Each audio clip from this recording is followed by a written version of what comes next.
का टॉपिक हम स्टार्ट करेंगे लोअर लिम्स की फीमर बोन से। ये एक लॉन्गेस्ट बोन है। ये बहुत सारी मसल्स और लिगामेंट्स को अटैचमेंट के लिए स्पेस देती है और इसको हम 3 पार्ट्स में डिवाइड करके स्टडी करेंगे, प्रॉक्सिमल, शाफ्ट एंड डिस्टल।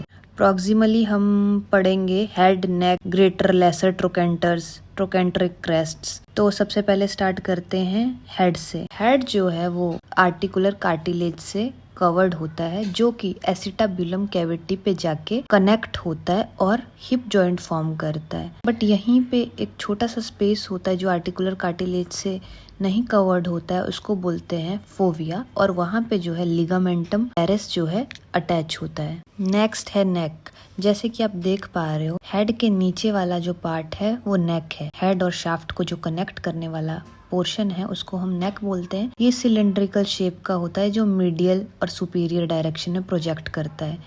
ये शाफ्ट से 135 डिग्री एंगल पर सेट होती है। इसी एंगल की वजह से जो हिप जॉइंट है वहाँ पे रेंज ऑफ जो मूवमेंट है वो इंक्रीज होती है। अब इसके बाद हम देखेंगे ग्रेटर ट्रोकेंटर और लेसर ट्रोकेंटर। ग्रेटर ट्रोकेंटर ये नेक के लेटरली प्रेजेंट होता है। Most lateral palpable bone projection है जो कि एंटीरियर एस्पेक्ट पे प्रेजेंट होता है।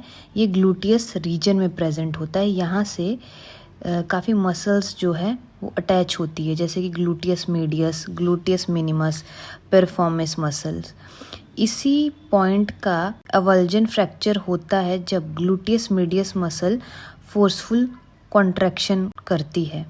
वेस्टस लैटरलिस मसल का ओरिजिन भी ग्रेटर ट्रोकेंटर से ही होता है। नीचे है लेसर ट्रोकेंटर। ये ग्रेटर ट्रोकेंटर से साइज में छोटा होता है। ये फीमर के पोस्टीरोमीडियल साइड से प्रोजेक्ट होती है।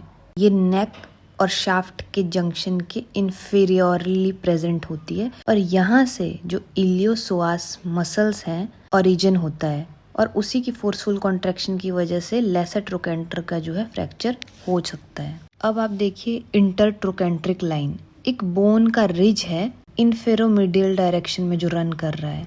ये लेसर और ग्रेटर ट्रोकेंटर को ज्वाइन करता है और ये एंटीरियर सरफेस पे प्रेजेंट होता है।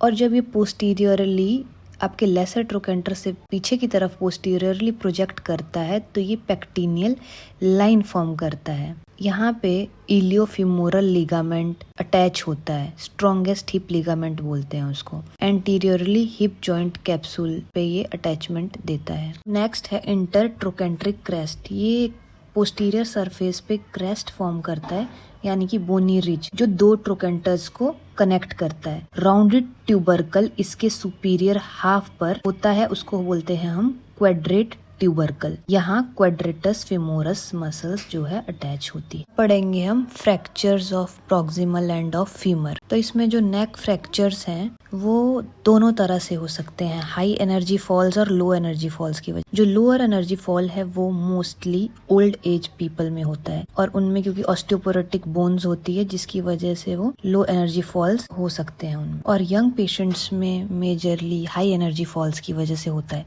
इसमें होता क्या है, जो डिस्टल फ्रेगमेंट्स है बोन के वो ऊपर को पुल होकर लेटरली रोटेट करते हैं और जो लोअर लिम्ब है वो शॉर्टन हो जाता है और एक्सटर्नली रोटेट हो जाता है। इसमें फ्रैक्चर्स को हम 2 पार्ट्स में डिवाइड करके पढ़ते हैं, इंट्रा कैप्सुलर और एक्स्ट्रा कैप्सुलर। जो इंट्रा कैप्सुलर है वो थोड़ा ज्यादा सीरियस है। ये विद इन हिप जॉइंट होता है। ये क्या करता है, जब आपका नेक फ्रैक्चर होगा तो वहां से मीडियल फीमोरल सर्कमफ्लेक्स आर्टरी जाती है जो कि आपके हेड को ब्लड सप्लाई करती है। तो नेक अगर अफेक्ट होगी तो वहाँ पे आपका जो ब्लड सप्लाई है हेड का वो इंटरप्ट हो जाएगा, जिसकी वजह से avascular necrosis of head of femur हो जाता है। और एक्स्ट्रा कैप्सुलर जो फ्रैक्चर है उसमें ब्लड सप्लाई इंटैक्ट रहता है, इसलिए ये इतना ज़्यादा सीरियस नहीं है। नेक्स्ट पढ़ेंगे शाफ्ट के बारे में। फीमोरल शाफ्ट जो कि मीडियल डायरेक्शन में डिसेंट करती है। इसी की हेल्प से जो है स्टेबिलिटी हमारी बॉडी की होती है क्योंकि ये नी को सेंटर ऑफ ग्रेविटी के क्लोज लाती है। क्रॉस सेक्शन करके अगर हम देखेंगे शाफ्ट का तो ये मिडल से सर्कुलर होती है और पोस्टीरियरली ये फ्लैट होती है। पोस्टीरियर सरफेस शाफ्ट का जहाँ पे रिजिस होते हैं उसको हम लीनिया एस्पेरा बोलते हैं, जो कि जब डिस्टली स्प्लिट होती है तो मीडियल और लेटरल सुप्राकॉन्डाइलर लाइंस बनाती है। फ्लैट पोप्लिटियल सरफेस इनके बीच में लाई करता है। अब इसका जो प्रॉक्सिमल एंड है उस पे 2 लिप्स होते हैं, मीडियल लिप और लेटरल लिप। जो मीडियल बॉर्डर है लीनिया एस्पेरा का वो पेक्टिनियल लाइन पर जाके बनाता है, सुपीरियरली पेक्टिनियल लाइन फॉर्म करता है।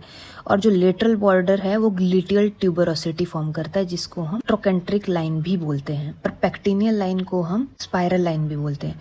और डिस्टली लीनिया एस्पेरा वाइडन होता है और पोप्लिटल फोसा का फॉर्म करता है फ्लोर।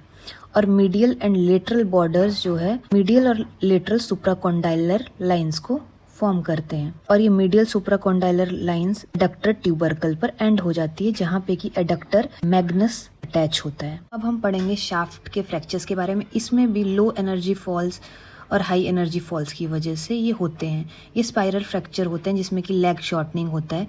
इसमें जो बोनी फ्रेगमेंट्स है वो ओवरराइड करते हैं और अटैच्ड मसल्स उनको पुल करती हैं। क्योंकि हाई एनर्जी इंजरी होता है इसमें, तो इसमें जो सराउंडिंग टिश्यूज है वो भी अफेक्ट हो जाते हैं और इसमें न्यूरोवेस्कुलर स्ट्रक्चर रिस्क पे होता है, जैसे कि femoral nerve and artery. Closed femoral shaft structure जो है वो मोस्टली हेमरेज करता है आपका 1000 to 1500 मिलीलीटर का। पढ़ेंगे distal end of the femur. तो इसमें सबसे पहले कॉन्डाइल्स, जो राउंडेड एरियाज हैं वो कॉन्डाइल्स हैं। पोस्टीरियरली वो आर्टिकुलेट करते हैं टिबिया से और एंटीरियरली विद पटेला, और ये नी जॉइंट फॉर्म करते हैं। सबसे ज्यादा जो प्रोमिनेंट है वो लेटरल कॉन्डाइल है, जो प्रिवेंट करता है नेचुरल लेटरल मूवमेंट पटेला की। जो कि फ्लैट कॉन्डाइल है, पटेलर डिसलोकेशन कर सकता है लाइकली। अब देख रहे हैं कॉन्डाइल्स के ऊपर जो एरिया है वो है एपिकॉन्डाइल्स। ये बोनी एलिवेशंस है, यहाँ पे कोई भी पोर्शन जो है आर्टिकुलेट नहीं करता है। इसका जो मीडियल है वो बड़ा है। मीडियल और कोलेट्रल लिगामेंट्स का यहाँ से ओरिजिन होता है। तो ये था आज का टॉपिक, जिसमें था फीमर में हमने पढ़ा प्रॉक्सिमल शाफ्ट और डिस्टल एंड, उसका फ्रैक्चर्स पढ़े हम लोगों ने। आपका नी जॉइंट, हिप जॉइंट कहाँ पे फॉर्म करता है, एसिटाबुलम कैविटी में जो है फीमर का हेड अटैच होके आपका हिप जॉइंट बनाता है। और नीचे पटेला और आपका फीमर और टिबिया ये सब मिलके आपका नी जॉइंट फॉर्म करता है। फिर आपने पढ़ा लीनिया एस्पेरा। लीनिया एस्पेरा जो है आपकी लाइंस हैं जो पोस्टीरियरली फीमर से एक्सटेंड करती है, जो कि नीचे जाते जाते सुप्राकॉन्डाइलर लाइंस बनाती है और नीचे आपका कॉन्डाइल एपिकॉन्डाइल्स के साथ मर्ज हो जाती है। तो यही था आज का टॉपिक। आई होप आपको सब समझ आया हो। अगर आपको नहीं आया तो आप प्लीज़ कमेंट सेक्शन में ज़रूर पूछें। Thank you so much. Bye bye.